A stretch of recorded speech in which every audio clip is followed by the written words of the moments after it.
अलग अलग आचार्य रूप में अवतरित हुए। जितने भी आचार्य हैं स्वयं भगवान हैं, दूसरा कोई नहीं है।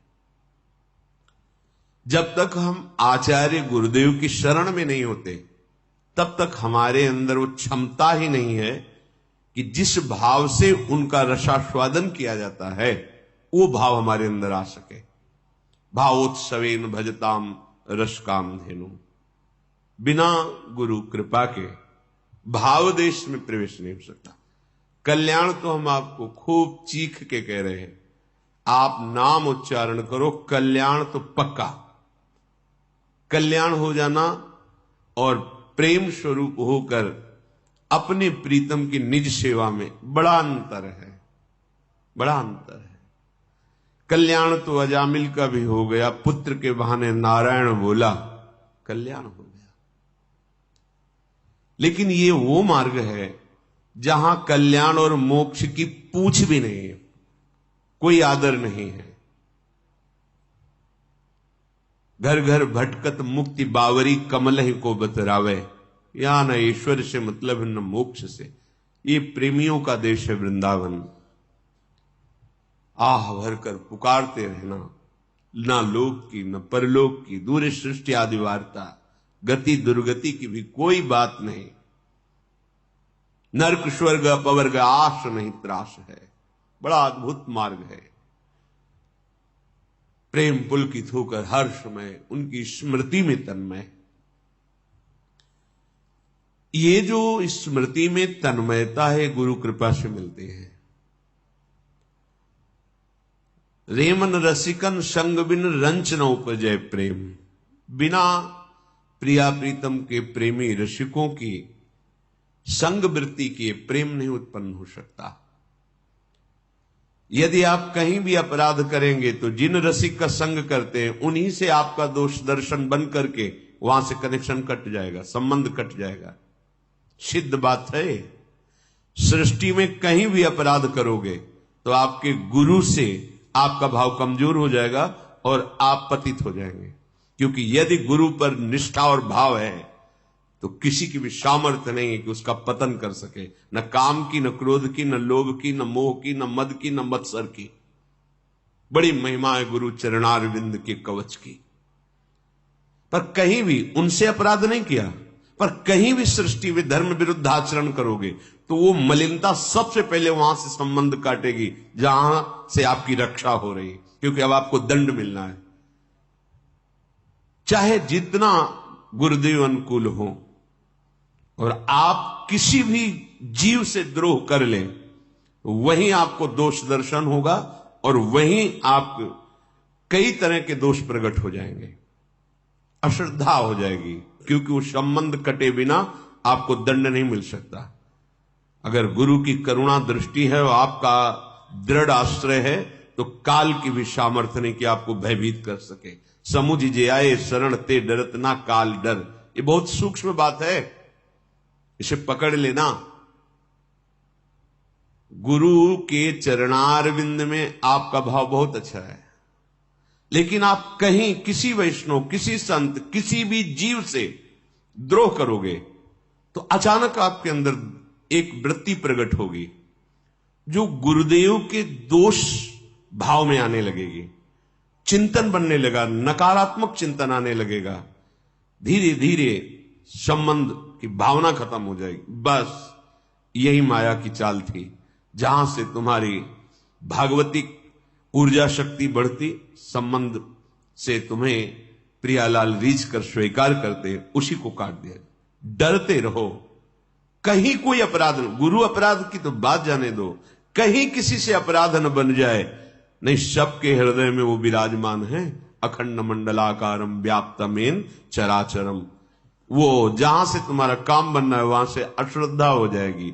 फिर चाहे जितने बड़े महिमा स्वरूप में चले जाओ, तुम्हारा काम नहीं बनने वाला।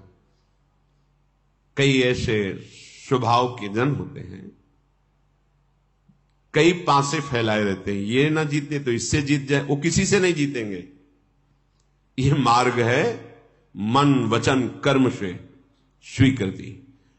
और मेरे गुरु के संबंध में कोई प्रहार न कर दे, ऐसा सावधान रहते हुए किसी से भी द्रोह नहीं करना, किसी का भी अपराध नहीं करना। ये डरता रहे कि अब मेरा जो परम लाभ का संबंध बना है, इससे कहीं उसमें कहीं स्थूल भाव ना आ जाए, प्राकृतिक भाव ना आ जाए, मायाकृत दोष दर्शन न होने लगे। तो वही गुरु कृपा धीरे धीरे आपके हृदय में ऐसी सामर्थ्य प्रदान करेगी कि आप निर्विकार हो जाएंगे, निश्चिंत हो जाएंगे, निशोक हो जाएंगे। निश्चिंत, निशोक और निर्विकार हृदय में सतत स्मरण चलता है, अखंड स्मृति। उसी अखंड स्मृति को तन्मयाहा कहते हैं। उसी तन्मयता में गुरु प्रसाद से फिर हमारी रुचि श्री जी की सेवा में बढ़ने लगती है। सेवा में रुचि होना ये साधारण स्थिति नहीं है। श्रीपाद कह रहे, पहले तो गुरु चरणों का आश्रय लेकर श्यामा श्याम की दीक्षा प्राप्त करे। तद्वंदे ममकारतोद्भुत तमाद यस्याद्भुतान्वक्षणो लाशाह श्री वनराज सीम सुमहाभावम तमेस्तुमः। फिर युगल किशोर प्रभु श्री श्यामा श्याम के प्रति ममता बुद्धि होती है। प्रियालु, मेरी प्रियालु, मेरी स्वामिनी, मेरी लाडली, मेरे युगल सरकार, ये ममता बड़ी महिमा की बात। ये ममता कहां से उत्पन्न होती? गुरुदेव के चिंतन से। सच्ची गुरुदेव का आश्रय, शरणागति, दीक्षा, और जब वो कृपा करके लाडली लाल के चिंतन में भरे हुए तुम्हारा जो शरणागत भाव है उसको देखकर तुम्हारा चिंतन किया, तो जो ममता गुरुदेव के हृदय में प्रिया प्रीतम के प्रति विराजमान है वही अवतरित हो जाती है हृदय में। वो हमारी साधना नहीं है, हम प्रिया प्रीतम से प्यार नहीं कर पाते, गुरुदेव का प्यार ही हमारे हृदय में प्रिया प्रीतम की ममता के रूप में उतर जाता है। सत्य सत्य परम सत्य, क्योंकि इस हृदय को देखा है। ज्ञान विज्ञान वार्ताएं सब एक तरफ है, प्रिया प्रीतम से ममता केवल गुरु चरणारविंद की सानिध्य और उनकी भीनी कृपा दृष्टि से है। जब ममता बुद्धि श्री जी में हो जाती है तो प्रतिपल उल्लास प्रकट होता है। प्रेम सहित हुलसात सेवा श्यामा श्याम की कीजय मनि भांत दिन दिन प्रति अनुराग सो। हृदय में ऐसी उल्लास, क्या पवा दूं, कैसे रिझाऊं, क्या करूं, हर समय श्री जी के लिए, लाडली लाल के लिए, जैसे मां अपने बच्चे के दुलार के विषय में प्रतिपल सोचती रहती, क्या पाऊं, क्या पहनाऊं, कैसे मेरे बालक को सुख मिले। उसमें वात्सल्य है, वो मां है। इससे अनंत गुना उपासक के हृदय में आराध्य देव के प्रति दुलार प्रकट होता है। ये ममता श्यामा श्याम की तभी प्रकट होती है जब जगत में समता हो जाती है। संपूर्ण संसार में समता और श्यामा श्याम के चरणारविंद में ममता, ये तुम्हारे से नहीं होगी, ये गुरु प्रदत्त उपासना से होगी, गुरु कृपा दृष्टि से होगी। जो लोग कहते बिना गुरु के कल्याण हो जाएगा, हम कल्याण के विषय में नहीं कहते, लेकिन जो प्रेम की भूमिका है, ज्ञान की भूमिका है, उसमें